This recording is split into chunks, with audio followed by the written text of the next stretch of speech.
Hello, friends. Hello, friends. A tradition unlike any other. Oh my goodness. In your life have you seen anything like that? There it is! Adam Scott, a life changer. Mashed potato! Here it comes. This is the 19th Tee podcast. Kieran Marsh and Nathan Drudy back with you for another week. Drudster, welcome, my friend. How are the arms, first and foremost? Because you paddled a mile on the weekend as an able assistant in the Roto swim. We did, yes. Body is sore, mate. Like, I'm not going to lie. It was, the old you kayak. Fucking swimming, mate. Mate, everyone was saying that paddling was very difficult. A lot of the swimmers were even saying it. The conditions were far worse than last year. The swell would have been up around that maybe 1.5 to 1.8 meter, 30 knots south westerlies, which was really nice. Battling into that shit all day, so I was absolutely knackered. But shout out to the girls. Didn't quite make it. They were on track for all the normal cutoffs, but without the obviously with things being brought forward and conditions deteriorating, they didn't quite make it. But proud nonetheless. They were very, very gallant in defeat, as were many other boats that we saw out there on the day. Speaking of kayaks and boats, I've seen a few of them at my end in recent days. It's become the vessel of choice here in the river city, the Olympic city of Brisbane, Drudster. It's been just the most surreal weather event, I think, having lived here, my entire life, other than the 3-year hiatus in Perth, but through the 2011 floods, and everyone kind of referencing those in relation to this. Same sort of levels, but an entirely different event. 2011 was a prolonged period of about 2 weeks worth of sustained rain. This was like 600 or 700 mils in 48 hours. And it was biblical in every sense of the word, I think. And look, I'm incredibly fortunate to be on high ground. Put it this way, if we go under here, then Brisbane is essentially Atlantis.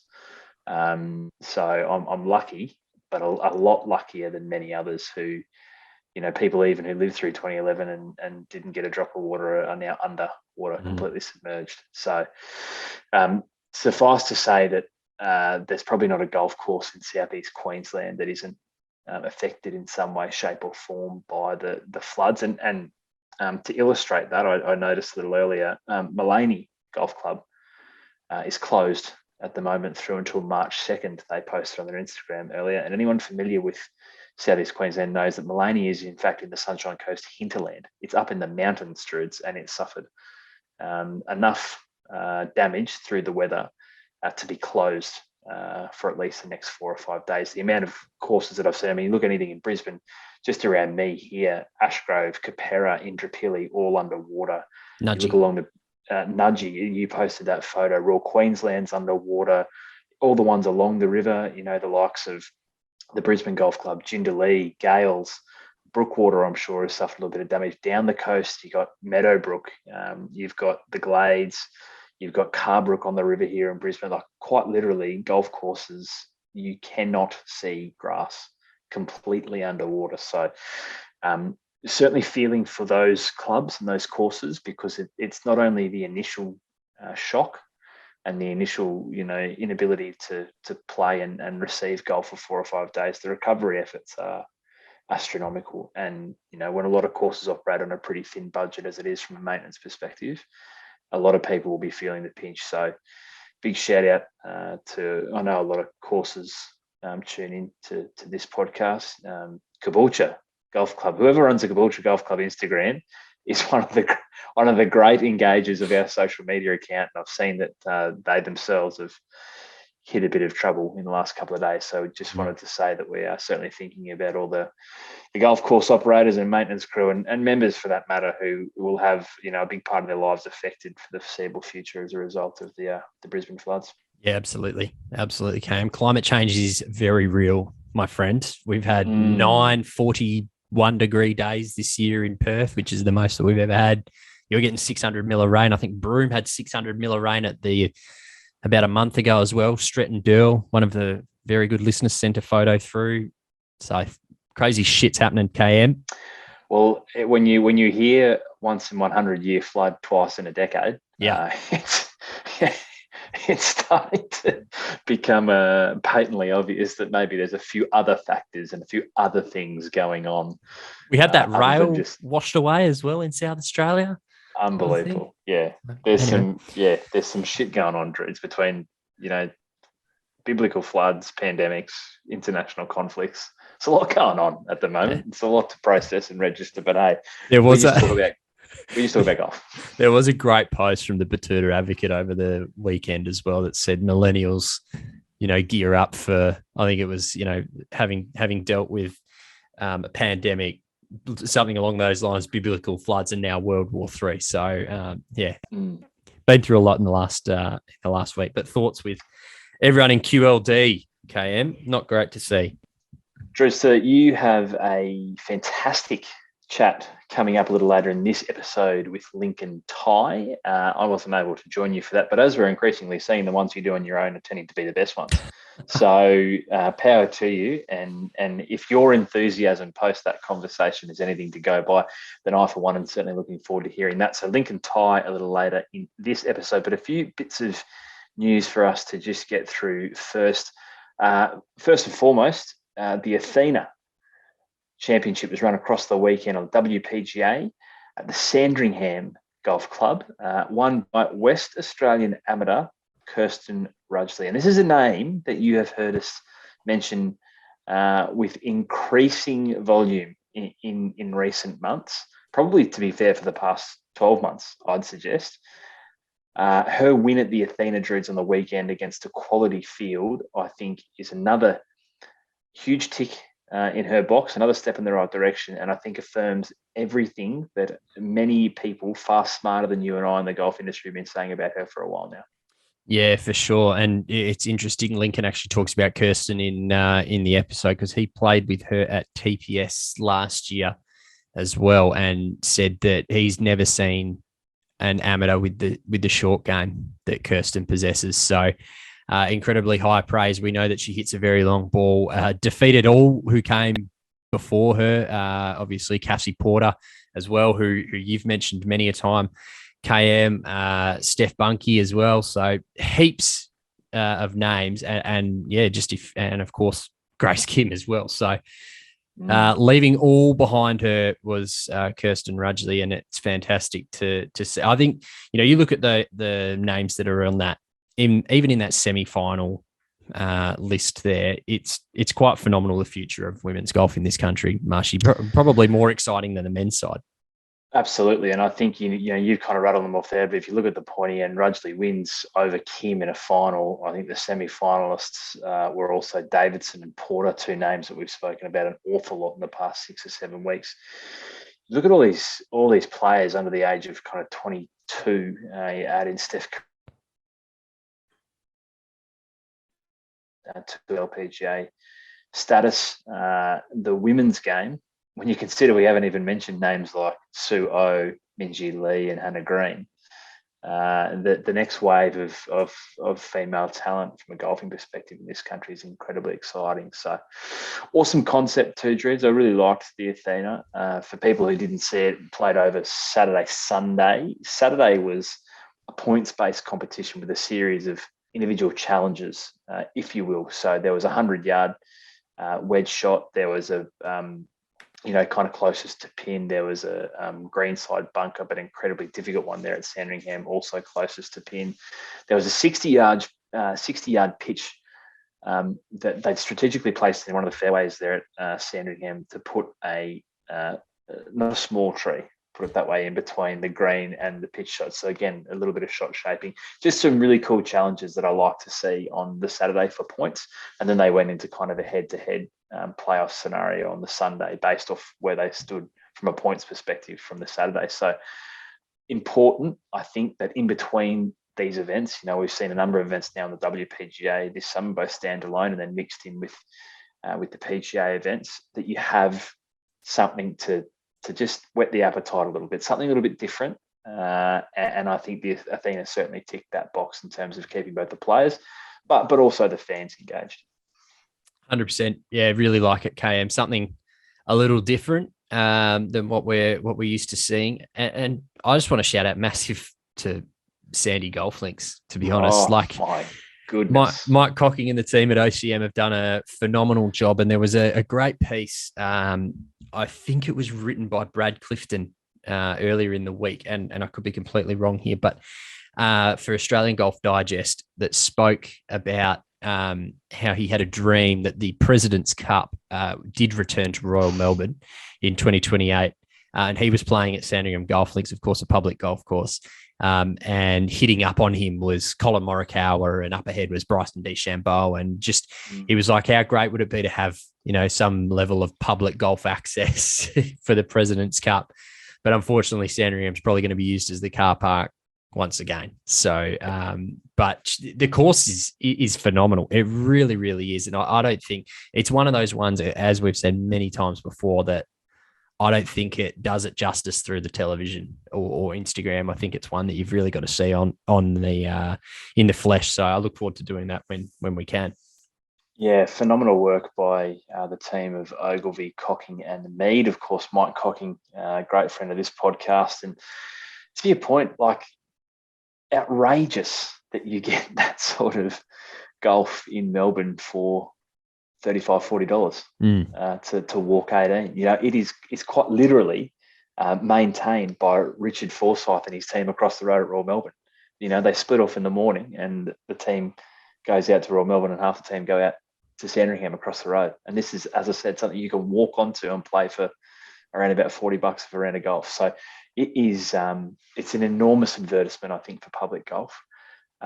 Incredibly fortunate for people in Melbourne. I was talking to my wife's uncle. I was down in Melbourne last week, talked to him. He plays it semi-regularly amongst a bunch of other courses and loves it. So yeah, it's awesome. And I would love to see, I don't think it's repeatable everywhere, but I think there are some other parts of the country where a course like Royal Melbourne, not that there's anything like Royal Melbourne, but a course like Royal Melbourne could potentially look to operate something similar in other parts, because I think it's a great little gateway to get people into the game. So yeah, the course may well have been the biggest winner out of the week, but Kirsten Rudgley, she was phenomenal to take home the Athena Championship.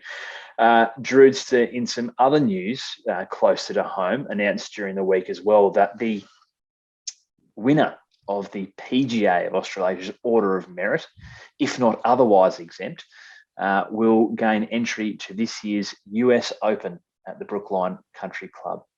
Huge, huge news for the moment, what looks like Jed Morgan, pending other performances at the back end. But also, I mean, we were only talking last week, and we're talking to the man himself a little later this week, so I'll ask him. Someone like an Anthony Quayle, who I think sits third currently, had the dangle of the Japan tour to go back to, and now it's probably saying, bugger that, because I can't get myself to Brookline going back over to play on the Japanese tour. I can.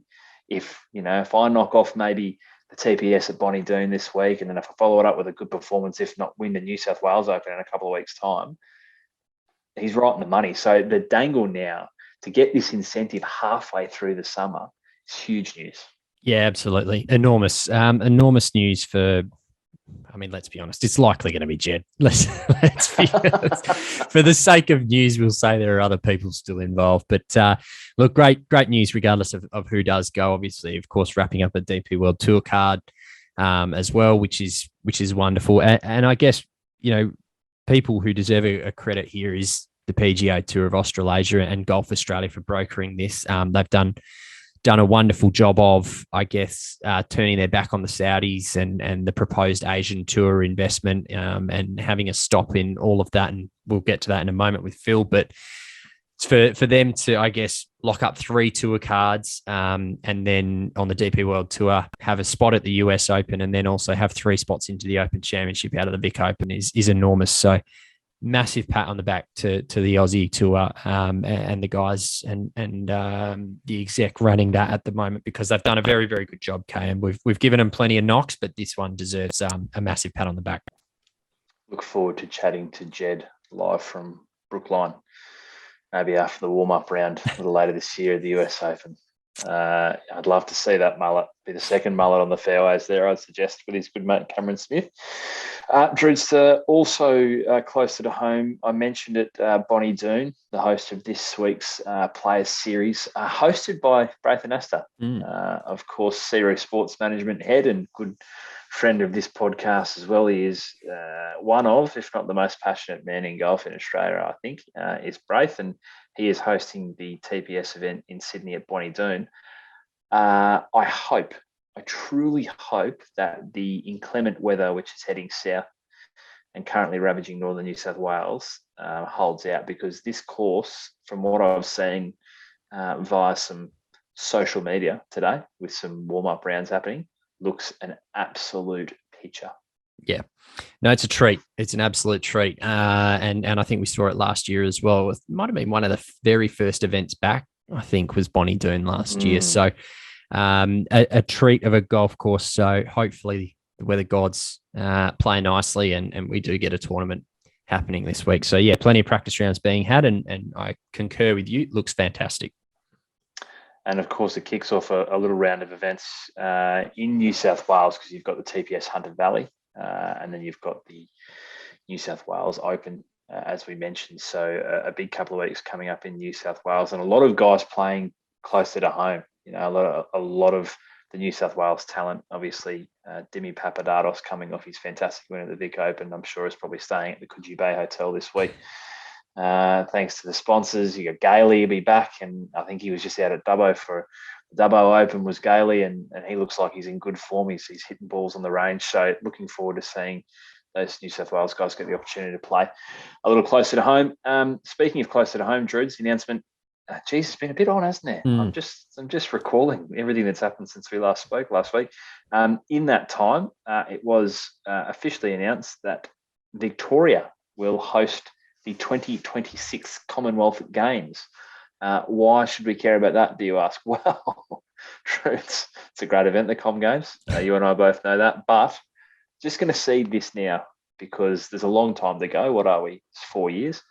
I reckon we're going to see golf at the Commonwealth Games. It's not currently a Commonwealth Games sport. I've got a good feeling, and maybe a little bit of an inside track, that golf is going to feature at the 2026 Commonwealth Games in Victoria. Because what I'll say is this: if it doesn't, it's criminal. If you don't take the opportunity to take golf anywhere in that state, but particularly somewhere along the Sandbelt, or even down at like a 13th Beach, St Andrews Beach, somewhere down the Mornington Peninsula, because I know it is the intention to take things regional for this Commonwealth Games in Victoria, rather than have them in Melbourne again, like it was in 2006. But it would be, given the plethora of options available, criminal not to have golf included in the program at the Commonwealth Games in 2026.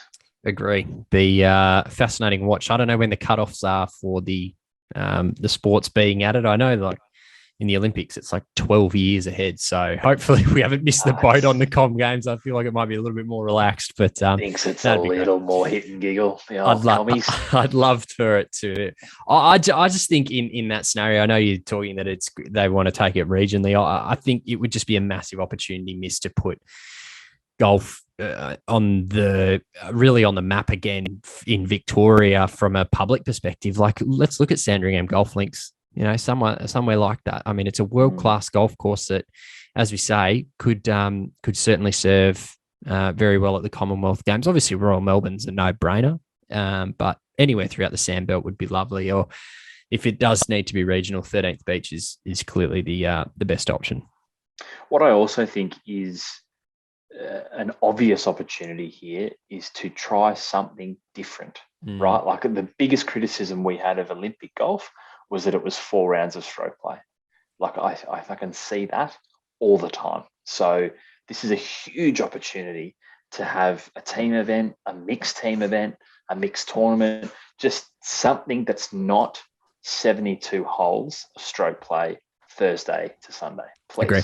I pitched my idea, but do you want me to write? Do you want me to write to the Commonwealth Games? I think maybe it's worth a submission. Maybe it's worth a submission to Commonwealth Games Australia to consider.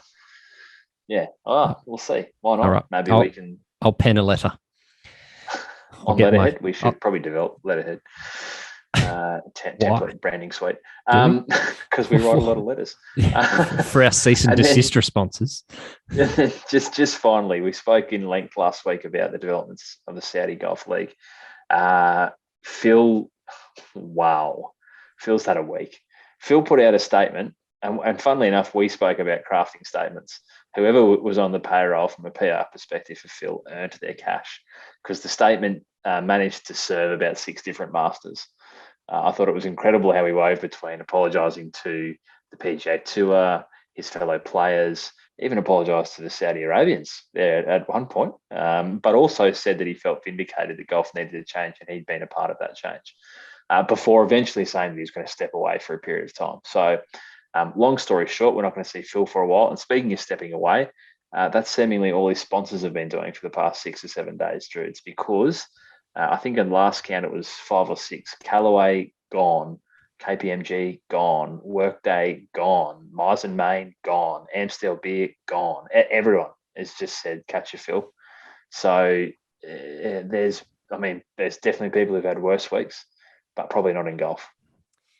Yeah, things are bad when Workday steps away. I mean, how much do they have invested in golf at the moment? They got the Workday charity open. Like, they're enormous. They're an enormous company, is Workday. Look, not unsurprising. I mean, I always find it interesting when these statements come out that they say, I'm just taking some time away from the game. Like, I don't know why? Like what are you going to do for the next? But what are you going to do for the next 6 weeks? Like, just rip the Band-Aid off now. Like, just come out and play this week. Just come and play the Arnold Palmer. Well, crack on. The rumors are that Augusta is where he'll take the break to, which would be a phenomenal place to walk back in for the first time. That'd be so good. I would love that. Like, Phil has done his reputation absolutely. He's capitulated itself. Correct. But oh my days, what a circus we have on our hands. And I love it. I love it. I love every minute of this. Like, it is bananas at the moment. Like, so anyway, it's not unsurprising to see sponsors pulling away. The reaction from the public has been, I would say the reactions have been mixed to the sponsors walking away. I think there's been a lot of people who have been sort of like, I get it. But a lot of people are like, it doesn't really change anything for me. And I wonder what it is like in those situations where sponsors are faced with something that is out of their control, and then they're pulling money away from people.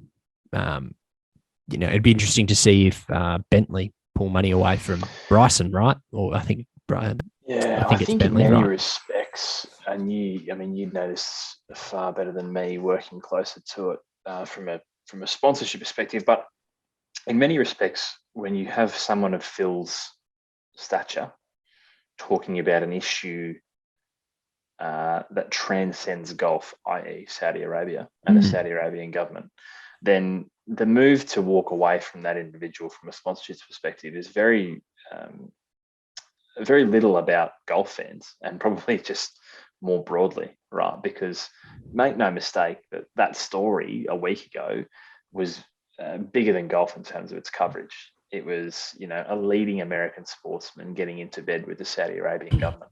And so that drags in eyeballs from a variety of different places other than your core golf fans.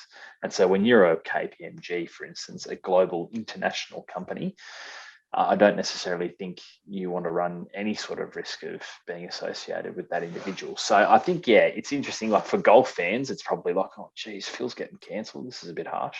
But for the broader audience, when you really associate yourself in any way, shape or form with the Saudi Arabian government, it's probably it's end of days type stuff. I would have thought pretty quick decision internally, I'd say, at those 5 or 6 companies.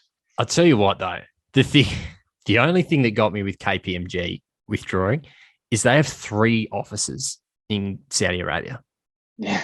So it's not like they're taking the moral high ground, like, we're not operating in Saudi Arabia. Like, the doors are still open. True global company, Drew. True global country. They have a presence everywhere. They are. And then just finally, because this may actually have been the first time in a while that I genuinely did not watch a whole of PGA Tour golf this weekend. Because the Honda, God, you couldn't, honestly. I think there's a variety of different things. I think it's the period of the year because we're still kind of warming up to major season, but it's also the fact that it falls in between two of my favorite PGA Tour stops. It's inconvenient. Like, I'd love Riviera to go into Bay Hill. That would be ideal. But we've got this unnecessary and inconvenient stop that I refuse to engage with. Anyway, Sepp Straka become the first Austrian to win on the PGA Tour, which is a great bit of history. We've had a few of those lately. We've had Leona Maguire was the first Irish woman to win on the LPGA. We've had a couple of different firsts pop up, which is, hashtag grow the game and all that great stuff. Daniel Berger, wow. Just from what I've seen from a highlights perspective, leaked more oil than the Exxon Valdez in the back nine there. He was struggling. And then Shane Lowry, what we often regard as the spirit animal of this podcast, did his absolute best. I think he was second strokes gain, tee to green Saturday and Sunday to fly home, and albeit for an errant tee shot on the 72nd hole today, probably put himself in a bad position. However, Sepp Straka can only beat what's in front of him and got the job done to become, as I said, the first Austrian to win on the PGA Tour. So congratulations to Sepp, and onwards and upwards to Bay Hill for the Kings tournament, Druids. Too much golf. Don't care about the Honda. It's one that can go. I'll make my kill list soon. There's one that can go. But like I agree with you. I think a stretch of Phoenix Open into Riv into Bay Hill would be sick. Like, what a strong 3 weeks of golf. Like, I don't know. I don't know. We're getting off topic. I'm a huge advocate for bringing it back to like 40 events, because I think we play like 48 weeks out of 52. Can we bring it back to 40? 26. We don't need to play golf all year round. Like 26. Incremental change. It's not going to cut it in half. Next Monday, I'll bring my kill list of tournaments. All right. Excellent. Like, tournaments that can go.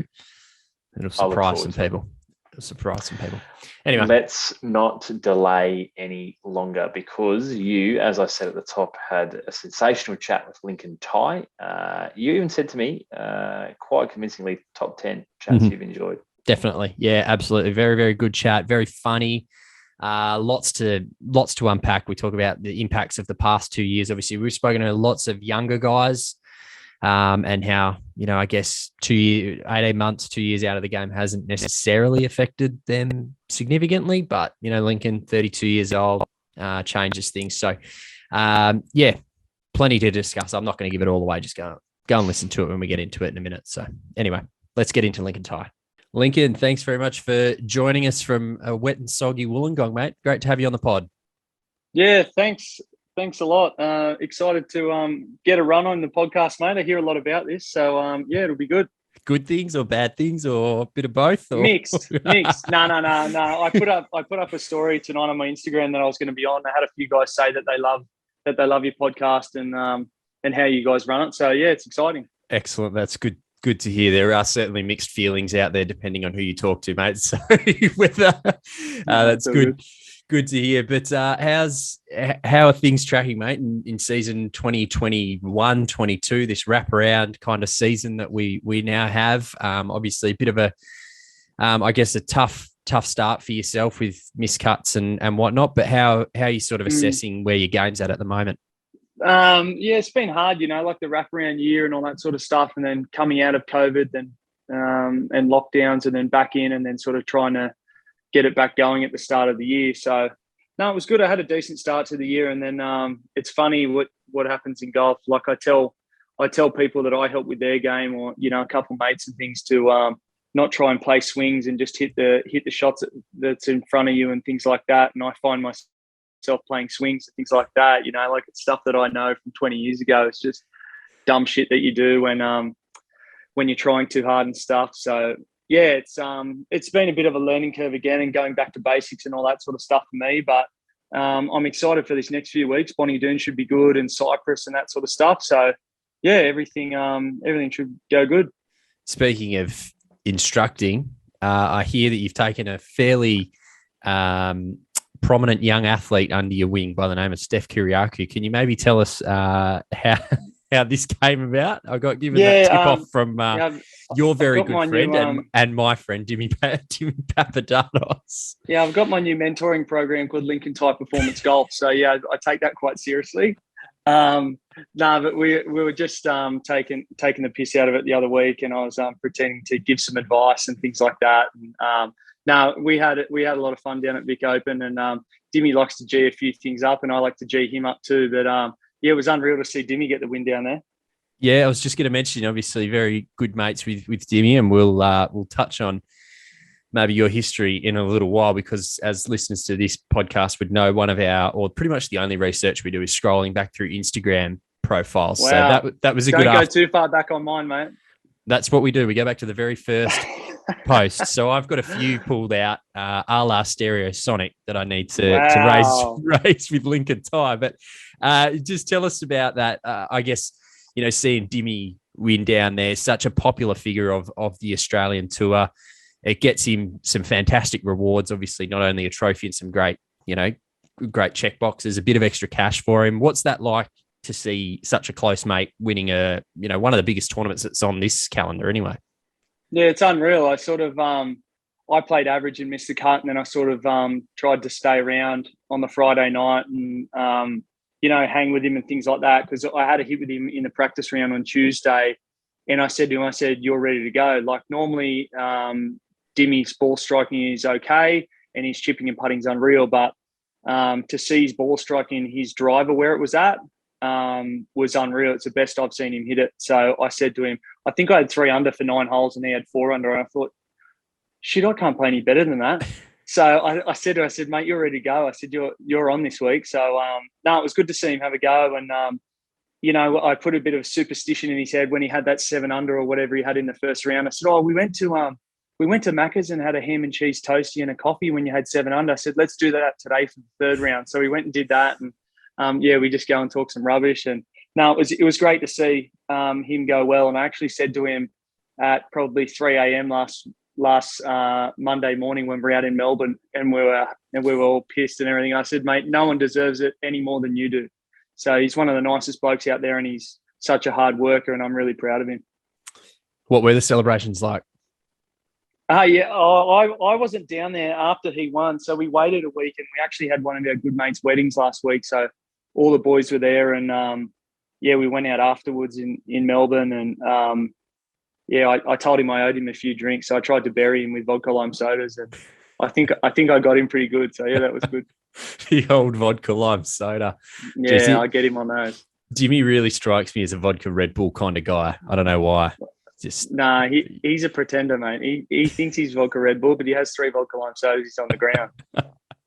We got told by Jed Morgan a couple of weeks ago that his good friend Louis Dobler was nicknamed the Atlas because every time they go out in the piss, he offers or he promises the world and delivers an atlas. So I thought that was very good. That is funny. What's in all seriousness though with Dimmy, what is that relationship like between you guys? Because golf is such an individual sport. You're naturally competing against each other, but to have a good mate like that out there on the tour is probably something that I guess people don't really necessarily understand how important that is. It's individual, it's lonely. It can be a very lonely place. What's it like when you've actually got someone like Dimmy out there? The best thing is the stuff off the course, how we support each other. And we've got so many common interests. So we're into the same dance music. We're into going and training at the gym together. And, those things outside of golf is when you find the common ground is when the weeks aren't as hard. So I find myself looking forward to, and we really enjoy eating as well. So Dimmy and I go into Nando's, souvlaki, things like that. Like we'll be talking about before we play, we'll be like, man, I can't wait to go and have souvlaki after we play and things like that. So it's more the time off the course that you enjoy. But yeah, it's great to have someone out there to support you and support each other. So like I know Dimmy's game I think as good as anyone, and he knows my game as good as anyone. So to bounce off each other with things, why we're going good, why we're going bad, and even just to be there for each other for support is unreal. So Are Are you two of those guys who research like restaurants ahead of time when you say you're going to Queensland for the Queensland PGA? Are you researching places ahead of time? It's definitely not restaurants. We're pretty simple. So if you can get a full chicken and chips or a souvlaki or the biggest parmigiana in Australia, we're there. We're parmigiana and a schooner kind of guys. So no, we're more about volume, I think. That's excellent. That is outstanding. And do you share the same love of fishing as Dimmy? Because no, I'm not much of a fisherman. My thing outside of golf is I'm into cars. So yes, but I know Dimmy's very much into his fishing. But so even with that, like I couldn't really give two stuffs about fishing, to tell you the truth. But I talk to him about fishing because I know that that's his interest. So I asked him, have you got any lately? And then he'll talk to me about a fish snapper and that sort of stuff. And then he asked me, how's your car going and things like that. So yeah, it's that's definitely his thing. He tells me that he wakes up at 3 a.m. in the morning and he's so stoked to get up and play. Get up and go fishing than he is when he has to wake up at 7 a.m. to go and play golf. So yeah, it's funny. It is. It's good to have passions outside of the game. We'll get to your cars in a moment and your love of cars. I guess there's so many different directions that we could take this in, but one of the normal questions we ask is how you first got into the game. But I think we might get to that in a moment. I want to talk about the last sort of two years, and I guess how that's sort of affected your career. Obviously, COVID and the cancellations of the Aussie Tour and the Aussie major events and whatnot, and the challenges that it's been presented. And I certainly don't want to dump you in the old blokes category of the tour, but you're probably seasoned, mate. Seasoned. You're probably, in the older batch compared to, this young generation that is just seemingly endless at the moment. But how have the last 2 years affected your career? Because when we were, highly critical of the tour last year, there was clearly two groups of people. There was one who was the young generation who it didn't really matter if they lost 18 months out of their career. And then there was another group of guys who 18 months out of the game is really critical for their career it's kind of at that point. And I feel like you maybe fit in that ladder. And I'm just keen to understand how, whether that's accurate or how you've kind of assessed the last. No, it's definitely accurate. You feel like you've got 2 years robbed away from you at a international tour school. So I've always tried to go to a tour school that's better than the tour I'm on every year since I've turned pro. So I've been to Asia, I went to China, I've had a go at Corn Ferry Q School 4 times. And I've always tried to do something like that. And it sort of does get to the stage now that it's not out of necessity that I need to start kicking some goals, but you sort of get to the point. I just want to realize my potential. I think, me still playing in Australia is not how I envisioned myself when I was 32 years of age when I was growing up. But, it's been a good journey and I've learned a lot. But, it's hard, like the game is changing a lot as well. I remember when I used to be able to play average and come top 20 in a tour event. And now if I play average, I miss a cut. So these kids that come out now, they're full on prepared. And there's a lot of starts for amateurs in our pro events now as well. So if you're top sort of 10, 15 in Australia as an amateur, you'll play probably 10 pro events in a year. So, but when I was top 10 in Australia as an amateur, you might play 1 or 2. So they're coming out and they're ready to go now. So guys are getting better. And I guess I've sort of stayed as good as what I was when I was sort of more successful on our tour. But, in saying that, it's not the be all and end all in life. But, I've got a few years left that I want to have a bit more of a crack. I think I might change like a Q school that I'm going to go and have a go at. So I'm thinking that I might do an Asian Q school because they're getting a bit of help from Saudi and DP and things like that. And it's seeming like there's more money to play for. But, Japan doesn't really interest me because I don't think it suits my game at all. And I think Europe's a bit far away. Like, if you get on full time, yeah, you can do it. But yeah, after talking to Dimmy about that sort of stuff as well, America, I've tried a few times, and it's hard to get on there now. And then if you get on, you're on a secondary tour. So yeah, there's a lot of roads that you can go now. And I guess with the time I've had, you sort of work out your path. So yeah, it's a tough one, but yeah, the 2 years you do feel a bit robbed, but I do say to people, as a joke, I say JobKeeper was my best year on tour. I'm buying a Ferrari with my JobKeeper. No, I'm only joking. You shouldn't laugh, but it's so true, right? Like, I think. Yeah, well, yeah, the purses and things that we play for now. When I first turned pro, we had 7 $1 million purse events, and now we're lucky to have 1 or 2. Yeah, and I think so you could make a solid living. I think that's been the frustrating part. I mean, like, to have the Aussie Open cancelled 2 years in a row, I think was the biggest kick in the guts, because it was more the rhetoric, and we're getting a little bit down a wormhole here, but the rhetoric was that, well, if we don't have the international players coming back, there's no point in running it. And it was kind of like, that's just a massive fuck you to our Aussie tour guys. I'm happy to talk about this. I just think that there needs to be more promotion of domestic players. You're in WA, so you could walk down the street and name and see like an Aussie rules player that plays for your team, and you could name them, right? But if you go to a local golf club and you say, name me 10 domestic Australasian PGA Tour players, they couldn't name them. Yeah. Which is a shame, because we play the equivalent of NRL, AFL, and NBL. So that is a shame. I think that, and our best shots are as good as the US PGA's best shots. Yeah. But I think that we do have a lot to offer. But yeah, I think that the promotion of domestic players needs to come up, and we shouldn't have to rely so much on the guys coming back over, even though we love that. We love guys coming back over like Cam Smith and all that sort of stuff. And Adam Scott comes back all the time. And, I think that's great. But yeah, the promotion of domestic players needs to be pumped up a little more by the tour. But in saying that, it has been hard for the tour, and it's been hard for us. But the Australian Open being canned, I didn't think that was right. But we wouldn't have cared even if we played for 250 grand, as long as we had a crack at the Australian Open title.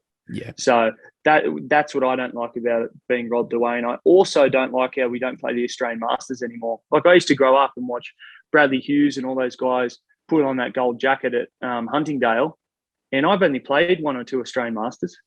I just think that's wrong, But, IMG own the rights to the Australian Masters. So until they can make money out of it, we won't have it, which is a big shame. Yeah, and I think, certainly both Kieran and I work in sports administration, so we kind of get the challenges of the past 2 years. We work in a sport that's been heavily impacted. I uprooted and moved across the country so that our sport could get underway in 2020, and did a similar thing in 2021.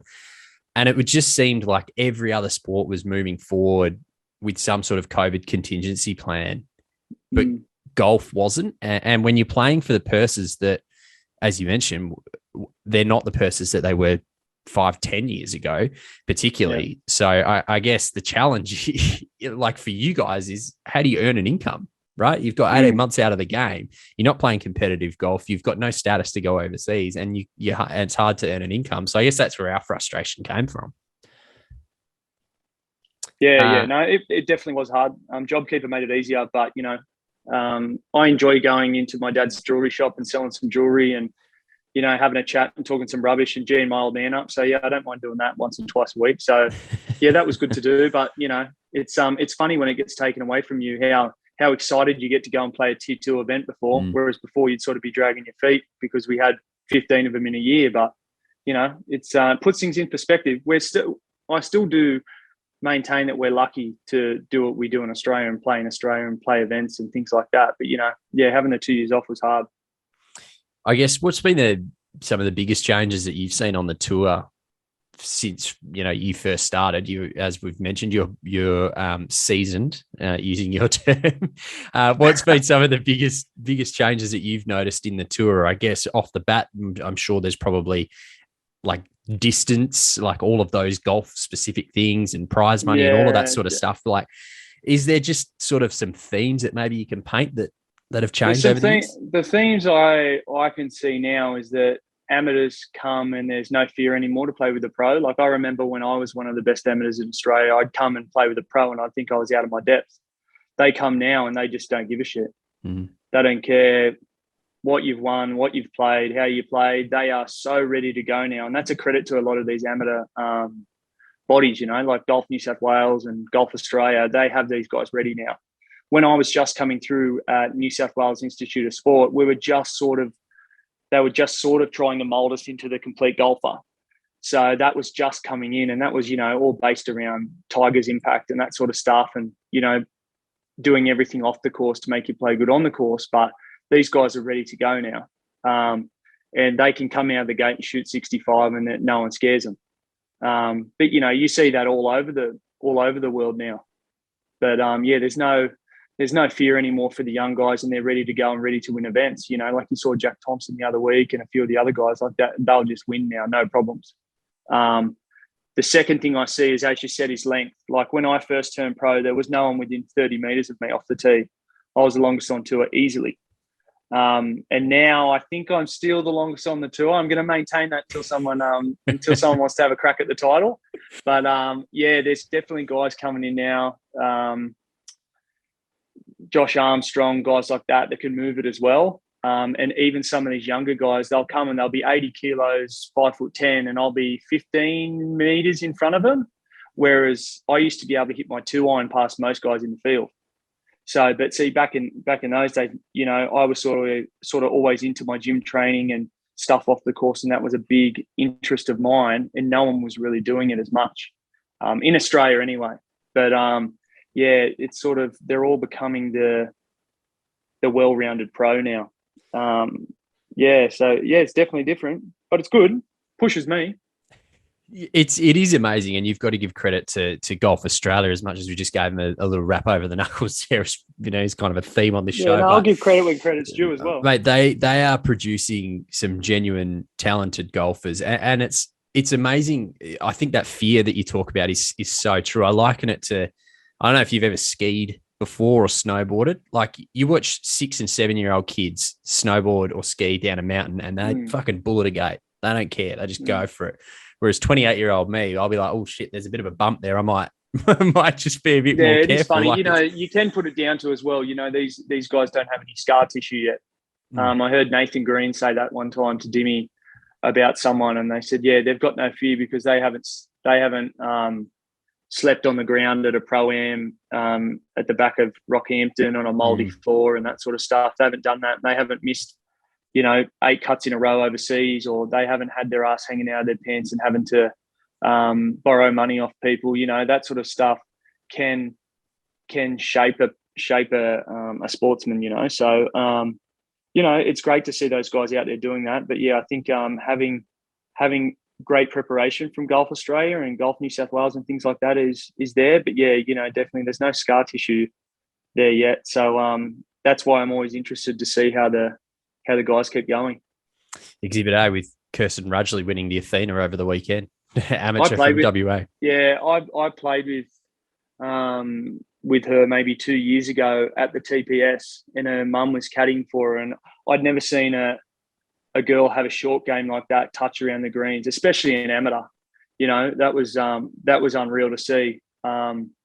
She's definitely got some game, and really nice person too. Speaking of length as well, hits a big ball as well. It's exciting for the next generation. What are we? We're probably 20 minutes in. Let's go to the very first question that we always ask people. Where did golf start? How did it all come about? I read you were quite a good tennis player as well growing up. How did golf enter the fore? Dad was a professional tennis player, and I used to play tennis. I wanted to be a tennis player like Dad was. But then every Sunday, Dad would go for a hit of golf. And I asked Mum, where's Dad going? Mum said, oh, he's going to golf. I was like, why can't I go? And then Mum said, yeah, go. Mum was probably stoked to get myself and my brother out of the house. So, I went with Dad, and I used to sit on the back of his Pilgrim wheeling buggy. You remember those old Pilgrim things? I don't know. Yeah. So I used to sit on the back of that, and I used to hit a 7-iron and go around. And I was playing tennis and golf at a decent level. Like I'd play state tennis, sort of under 12s, under 13s, and then I'd play state golf under 12s and under 13s as well. And it sort of got to a point where I had to choose if I wanted to be a tennis player or a golfer. And I had a lot of power in tennis, like my golf, but I never really was fast enough side to side. Being a big dude and that sort of stuff, I've never been much of a runner. I don't like running, but the turning point was when I was beating a guy 5-love in a district, and we changed ends, and a kid spat on my back. And Dad, being an old tennis player and that sort of stuff, he nearly got into it with one of the other dads, and Dad were up against. Dad was up against the fence with the other father, and Dad said, "Flog this kid 6-love, and we're never coming back and playing tennis again." So I flogged him 6-love. We went in the car, and Dad said, "Let's just play golf." So so from there, I played a lot of the Jack Newton Junior golf events, and they were unreal. That was one of the best things I ever did, was playing those and competing against other kids. And competing against my brother was always good too. He was 2 years older than me and a good golfer, but it always sort of pushed me to try and beat him. So no, that was a big help. But yeah, my old man's been a massive influence in my golf, and I always talk to him now still, and it's great. Some of my favourite times are having a hit of golf with my dad in a Wednesday or a Saturday comp down at Port and having a laugh. And it's funny now, I'm telling him what to do. Did you grow up playing against your old man once with your golf? Yeah, for sure. So it's sort of we played. There was 3 of us in the A pennant team, and we played for Port Kembla down here. So myself, Dad, and my brother. So there was 3 out of 7 of us were ties, and we won the pennant down here. And that was I don't think that's been done since. But yeah, that was pretty good. But I don't think Dad liked it when I was starting to play in front of him. And I don't think Dad liked it when I started hitting it past him when I was about 10 or 11 either. Dad always talks about that. So, I was just going to ask the question I was going to ask. Do you remember beating your old man for the first time? I don't remember beating him, but I think I was about 10 or 11. I think I was off about 4 when I was 12. So, right? But I was the size of a man by that point anyway. I think I was 6'1", 100 kilos when I was 10. So you had the length to just bomb it past the old man. Yeah. So you make the decision that golf's the game to pursue. What's that sort of next period of your life like? Because I guess, as you said, you were sort of 12, 13 at that point, but then, you get into the next stage of your life in high school and other sports come into your life and just generally life gets in the way. But what's that sort of next period of your life like where I guess you've kind of got to take it a bit more seriously, but you're also trying to be a teenager at the same time? Yeah, it was good. It was good, I went to an all-boys school, so and a lot of them weren't. It was more sort of like a soccer, rugby league sort of school. I love rugby league, so but yeah, you didn't get much respect being a tall ranger playing golf at an all-boys school. But yeah, I think I was big enough that I could sort of shut a few of them up. But yeah, it was hard, but it was good. I got so much time off school by playing golf and being good at golf that I wanted to get better so I could have more time off. So that was actually my thing. And I actually wanted to play rugby league for the school. And Dad said to me one time, he said, "Yeah, that's good. You want to play, but if you get injured," he said, "you won't be able to get time off school to play golf." I was like, "Oh shit, I'm so not playing footy." So I just kept practicing. And taking it really serious. When you start making a few teams and things like that, I made the New South Wales junior team when I was 15. And, you get some trips away and you have the camaraderie with the boys. And, that sort of stuff was unreal. So the more you get of that, it was addictive. So the harder I practiced and the better I wanted to play. And then, you turn 17, 18 and things like that. And, probably half the guys go by the wayside. They start getting on the piss and start chasing girls and things like that. And I just, you do things like that, but I just wanted it. I wanted to be a golfer and I wanted to play and I always wanted to be a pro. So, I got on the other side of that and worked hard and had a decent sort of amateur career. And I said to myself, as soon as I play for Australia, I'm going to turn pro. So I won the New South Wales amateur stroke play at Bonnie Doon actually with Jason Scrivener. We tied and I got into the St Andrews Links Trophy and the British Amateur. So I played over there, and at the time they had an event where Australia played England called the Ashes. And I think I got the call up because I was already going over there. But hey, I'm taking it. I ended up playing for Australia in the Ashes, and I got belted 4-3 and 3-2 by the number 2 and 3 amateur in the world. But I did my best. Yeah, we played at Royal Birkdale. It was about 4 degrees, and it was a links course. And I don't know. I did my best, but yeah, as soon as I played for Australia, I wanted to turn pro. So yeah, that's what happened. So golf was always the end sort of point. Like being a professional golfer was always the end point. Throughout that time, obviously, as you mentioned, your mates are starting to go out and all of that sort of stuff. Like how difficult is that? I mean, like I've worked around professional athletes and they always tell me these, stories that, when I was 17, 18, all my mates were going out and partying, but I was dedicated to the cause. If I wanted to be a professional athlete, then I had to, give up all of that stuff. How difficult is that, like at that point? Because I don't think most people would understand it, right? You just have to choose your time, see? So I sort of did it as like, I'd work my ass off for 3 weeks or a month or something like that. And then I'd earn a night out sort of thing. Mm-hmm.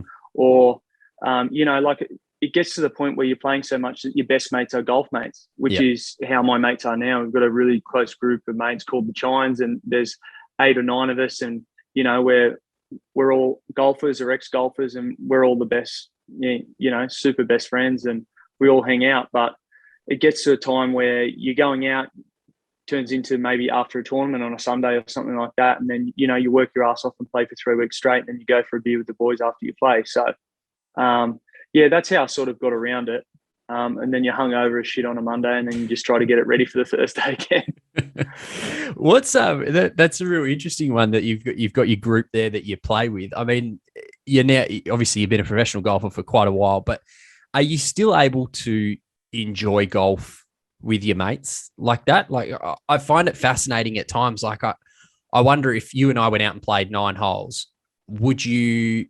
Like I would be in the frame of mind, like, yeah, I want to play well, but I'm going to have a beer and maybe listen to a bit of music while I play. Are you going out being like, right, I want to shoot par, or like, how do you process that social golf, like as a professional golfer? Do you just not give a shit? Like, yeah, you kind of just don't give a shit. Yeah. But there is always things that you can work on. So trying to do full routine and things like that, it always helps. But, that is hard at the same time if people have rubbish etiquette and things like that. So a lot of the time when we're doing that, we're just doing it for a social time. We're not doing it to get anything out of it for our golf. It's probably detrimental, but that's a part of golf is the social aspect. So it's like when we play a pro-am or a sponsors day before a tournament, like it's good to go out and meet people and mingle and establish new relationships, but at the same time, it's not really doing much for your golf other than you just seeing the course. Yeah. So, yeah. So take us through the next sort of phase of your life there. I mean, maybe move us to the decision to turn pro, because obviously now there's so many ways that you can go about being an amateur. You can stay in Australia and play all those events that exist. You can go to college. You can basically turn pro when you're 17 if you want to. You can kind of do whatever you want now, but like, what was your sort of decision to turn pro like? Who did you consult? How did that all come about? I spoke to a few people about turning, but I sort of just made my own decision, really. I think I was 20 or 21, and in hindsight, I probably shouldn't have done it, but I got 2 starts. I got a start in New South Wales PGA and New South Wales Open as a pro. I think because I was captain of the men's team in New South Wales, I sort of tried to use that as a bit of leverage and got a start in those 2. So I turned pro for those 2 events and sort of hoped that I could make some money and get a tour card. I paid my affiliate fee and all that sort of stuff. Got belted, played average. And then I went to Q school and missed my card by a shot, I think. So the next year I'd already become pro. I had nowhere to go. So I actually went over to America with a good mate of mine called Josh Rindflesh. He's the head teaching pro at the Australian now. So went over and played on the e-golf tour over there. So I think that might be something like Hooters Tour or something like that, or they call it something else now. It's had about 12 names since. But, yeah, went over there and played, and that was sort of good to go and play some pay-to-plays and, learn how to play overseas and things. So I did that for 3 months, came back, went to Q school, got my card, and that was great. So that helped me play events because I was sort of in no man's land. So then I came back and I got an average card, and then my old man said to me, or I think I was talking to a couple of different guys at the time. They said, go and play every pro-am you can. I was like, really? So I went out to Wagga, went out to Leeton, I went all these places, and it was great. You know, like the people you meet and hang out with at those tournaments are great. But I went and played everything, and then I went over to Papua New Guinea to play, which is rough over there, man. It is rough, but it's good. I had 2 really hot weeks. I won the Lae Morobe Open, and then I came second in the Papua New Guinea Open, and I got some better status. And there was long drive comp over there every round, I think, and they were $1,500 for long drive over there, and I was like licking my chops every time they had them. So I don't know. I think Dimmy did say to me, he said, mate, you've won more black money as a pro, like more brown paper bag money as a pro than anyone I've ever met. So yeah, that was 2 good weeks over there, and then it sort of I sort of started to kick on a little bit in Australia, and it was good. What's it like when you win? Like that sort of in PNG, you're holding the trophy at the end. I guess like you've won amateur tournaments, as you mentioned, but I guess like what's that moment like when you win as a professional? I guess we'll get to New South Wales PGA in a moment, but like I'm always fascinated to understand what the emotions are of people who win for the first time. Like, relief, it was unreal. Like what is it? You feel you're that in the zone that even if you hit a bad shot, you don't even care because you're playing that well that you think you can get it up and down.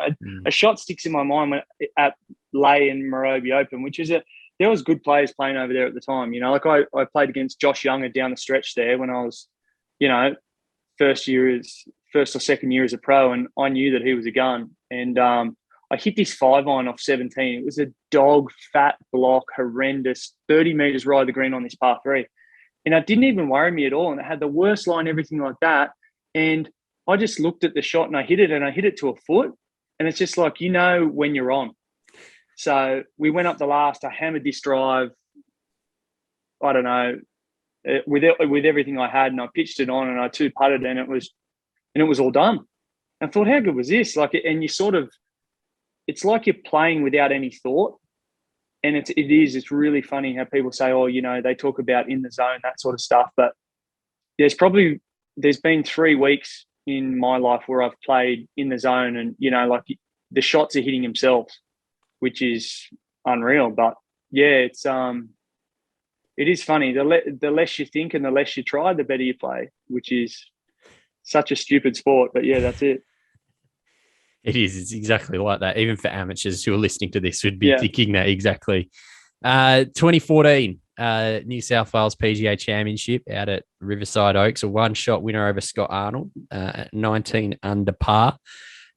Take us there. Take us through the week, what that's like. Take us through that last little bit coming down the stretch. Again, I'm just going back through articles. You know, you were saying that you got pretty hot early. You were sort of on. I'm assuming this is one of the weeks that you probably thought you might have been in the zone. Yeah. Obviously, Scott Arnold missing a birdie putt. Like, just take us through that as an emotion, because I guess, you know, that's probably, well, I dare say that's one of the best performances that you've had of your career. Obviously, you've had some really great performances at the Aussie Open, but to be holding the trophy is something, you know, very special as well. Yeah, that was unreal. I even had an average year again at the start there, but I was really struggling mentally. And then I got onto a guy, Wayne Persky put me onto a guy called Ben Roberts, who I still work with now. And we started doing some mental stuff, and it was funny. We really tried to simplify everything and not try so hard. So I started doing some mental stuff on the course and rating my pre-shot routine. And that's all I'd rate, not the result of the shot, my pre-shot routine only. And we made a thing for the start of that week that I play with no care, and I'd hit driver every single hole, no matter if I'm nervous, if it doesn't call for it, I hit driver, and I had to just make it work. So I had my good mate Dorso, who's actually going to caddy for me this week at Bonnie Doon. He came and Ben tuned him up, and Ben said, listen, don't let him don't let him not hit driver, and ask him if he did his routine and mark it down after every shot. So I did that, and Dorso and I actually nearly had a domestic on the 10th hole in the third round. I was playing that good. And I said, nah. I said, you can't hit driver here every day, Dorso. I said, I can't do it 4 rounds in a row. I said, I'm going to hit 4 iron. And Dorso said, no, I don't give a shit if you hit it out of bounds. Hit driver. And I said, no. I said, you listen to me. He said, no. He goes, I'll walk off. And I said, all right, I'll hit driver. And I tugged it, and I thought I hit it OB. And I go, I fucking told you, Dorso. I said I should have just hit 4 iron, blah, blah, blah. We walk up there. It's a metre in bounds. I had pitching wedge into this par 5. I hit it on, made 4. And he said, see, shut up. So I just did that. I was like, oh, my God. So I did it the rest of the week. And Dorso and I got over that. That was funny. But, yeah, we got over that.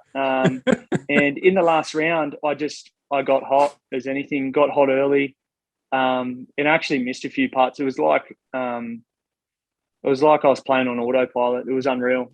I was hitting every single drive on the fairway, 330 meters. It was just like the best I can hit it is what I was doing. And I was binning putts, left, right, and center. Like whatever read I had, it was the read. It was unreal to do. But yeah, it was crazy to go from being so lost to having my first tour win. It was very surprising, to tell you the truth. But yeah, it was. That's a real special week. Is it hard to control yourself when, as you mentioned, you're getting hot, right? And you're either in the lead or you're in contention, pretty big tournament. You're like, everyone knows that you're in contention, right? Like you can't get from that, or you're in the lead. Like, how do you kind of internalize that in that moment? Because you're walking down the fairway and you're going, right, like I've just made a couple of birdies. We're in the lead. We're in contention. Like your brain can just move so quickly. Like it happens to every golfer, whether you're an amateur or whether you're a pro. When you're playing well, like things start moving very. It is. It's hard. Yeah, things start moving quickly, and your head always skips in front. But from what I've learned, you need to accept that you're starting to skip in front, skip into you lifting the trophy, or skip into you signing a card for 64 and things like that. You need to accept that you're doing that, pull yourself up, and then just focus on each pre-shot routine or each shot and just hit the shot that's in front of you. So that's very important. But yeah, everyone does it. I don't care who it is. Everyone gets in front. Everyone starts seeing themselves lift the trophy. Everyone sees himself, I can birdie 16, I can birdie 18. And then, or you think the other way, hopefully I can par in and I'll make the cut. Yeah. Or I could actually bogey 17, 18, I'll still make the cut.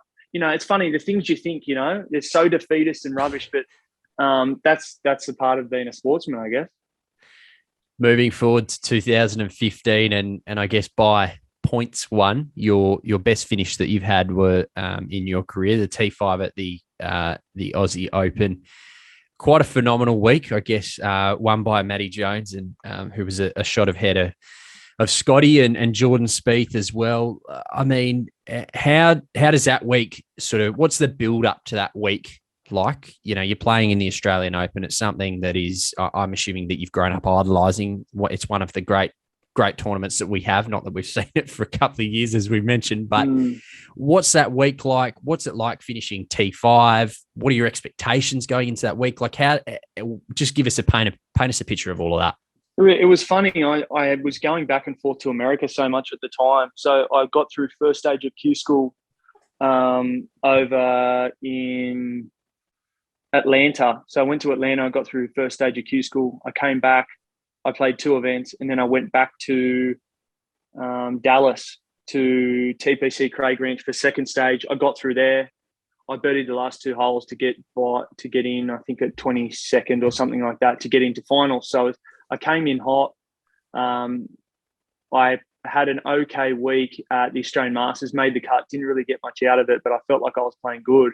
And then I came into Aussie Open, and it was you didn't have time to think it was Aussie Open, because I'd had so much golf. I was playing so much golf. I think I played 4 weeks in a row, with 2 of them being international trips.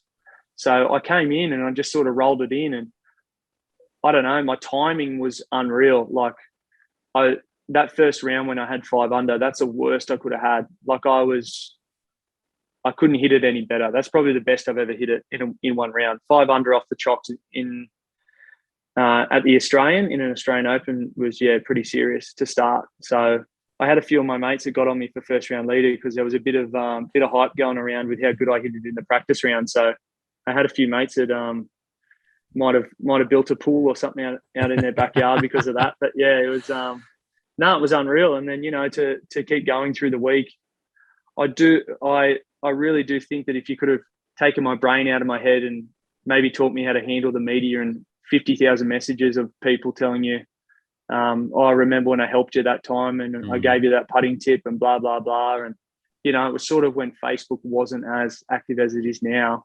But yeah, it's funny, if I would have learned how to manage that sort of stuff, I really do think I would have gone a bit better. But, it was a good learning curve. But definitely the best, probably the best week I've played under the pump and with everyone around and that sort of stuff. It was unreal. I love that course too. That's probably my favorite course. So I love the Australian. How do you put it all into perspective? Because I guess T5 is such an interesting position to finish, I guess, in the sense that you're so close to victory, but at the same time, you're not holding the trophy, right? So like, how do you put that into perspective? Because you must walk away, as you said, and go like, I couldn't have played any better. Like I've done all I can, but at the same time, you're like, fuck, I was really close. Like I was really close. Like, so how do you put that in your head, right? I did make some piss weak bogeys because I was getting in my own head, thinking ahead and things like that. So you do that, but as a whole, it's the best I've played for a week. But I do feel like the T5, I didn't think I was that far behind, but to miss out on the British Open spot that I missed out on hurt a bit. I rushed one putt on one of the par fives, and I sort of missed a tap in that last round. And I still do think about that sometimes. But I think everyone else sort of missed a 2-footer that week as well. The greens are pretty slick. People don't really realise at home the difference between your club comp greens and 12 on the stimp with slope. So but it was it was a good week. All right, let's finish off with some lighter-hearted questions on things that I've found online. Golf superstition that you never use a number 3 golf ball in a tournament. Any story behind that? I don't know. I think I played really bad with a number 3 one time, and then I tried blacking them out. I tried blacking out the number, so I didn't like it.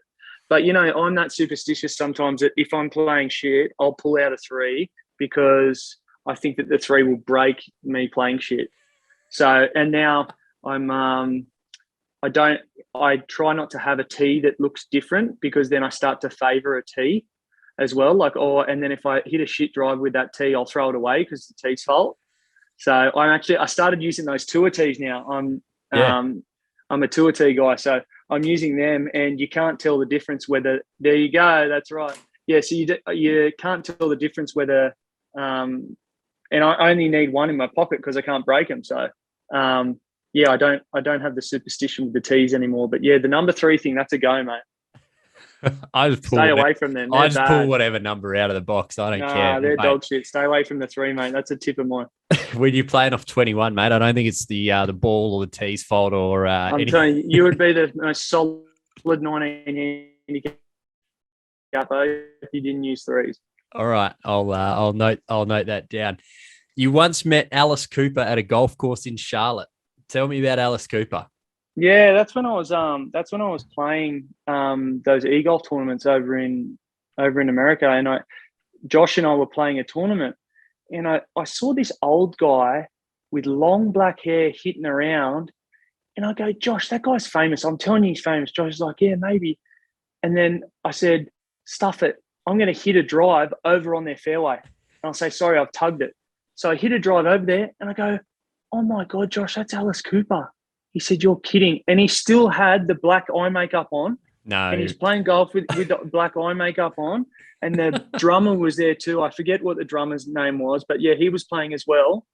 And I got a photo with him. And the bloke looked 140 when that was 15 years ago. I don't know how old that bloke would look now.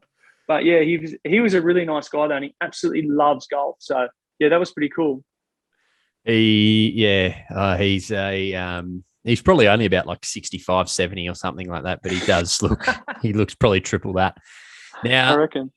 All right, this is going to take us down a rabbit hole, this one, because it'll lead into some Instagram finds that I've had. This is a two-parter. You'd like to trade places with Jay Cutler for a day, and I quote here, just to be massive, end quote. You'd also like to be featured in Flex magazine because I wish I was in that good of a shape.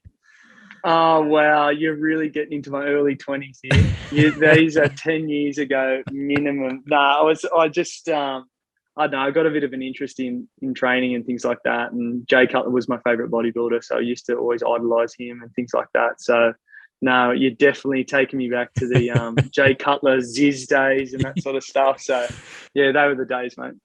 Well, that's a great segue getting into Ziz because I've pulled up a photo here from the 12th of March, 2014 on Instagram. If anyone would like to go and find this as they listen, it's a photo of you and a bunch of other mates. One of them is Dimitrios Papadakis out at Future Music Festival. You're the only one with a singlet on, which is impressive. Back when those little like canvas shoes were back in the go. They were the go, eh? They were. Hashtag Ziz generation. Hashtag Ziz.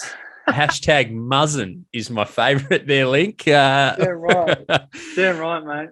Good fun out at the festivals, I imagine. They were unreal. Yeah, they were unreal. We used to go to Future and Stereo and things like that and have some fun. And I was the only one with the singlet on because I didn't want to dwarf the other 8 of them and make them look rubbish. So I had it on. I was trying to be nice to my mates.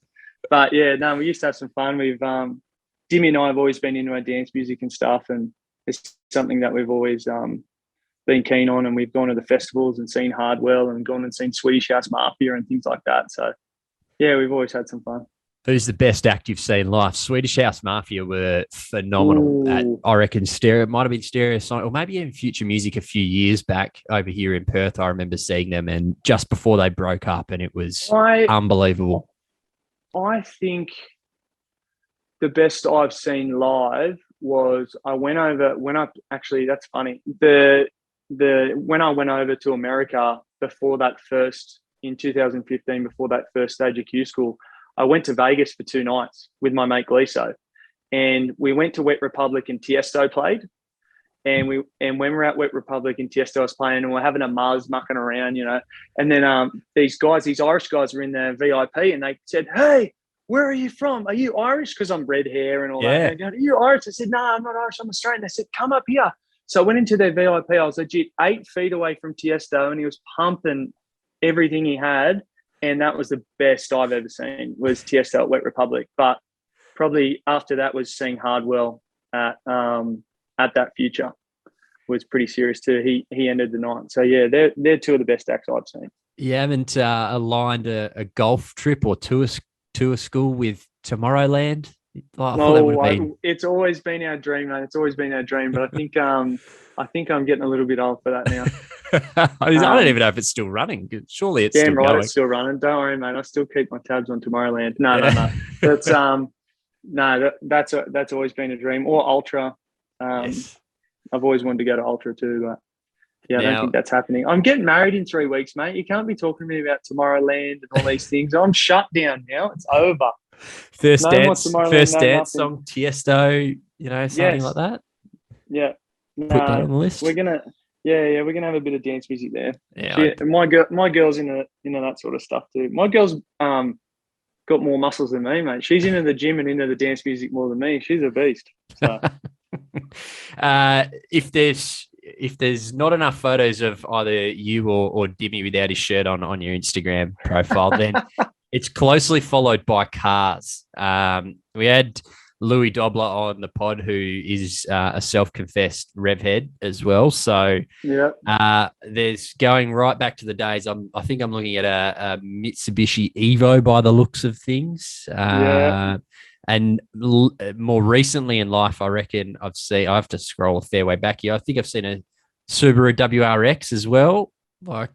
Take us through the love of cars, mate. Where did that begin? And I think my old man got an Audi Quattro turbo wagon when I was younger, and we used to have Tuesday Tiptronic night. So when we used to play golf, Dad used to put it in the sports mode and have a bit of fun on the way home, and that sort of got me in the cars. And I always really was into that for some reason. I don't know. And then I got on my P's and I got into pulsars and that sort of stuff. And I always had my number plate on my first pulsar that I ever bought was Mr. 2 Liter. That was me, mate. Don't worry about that. I had blue and grey leather interior, pulsar triple S. I was the coolest dude in Australia. Legit. No, that was horrendous. But and then I sort of got off my P's and got my Evo. And that was unreal. I did some serious stuff in that. I used to go to Power Cruise and try to beat up on all the V8 guys. And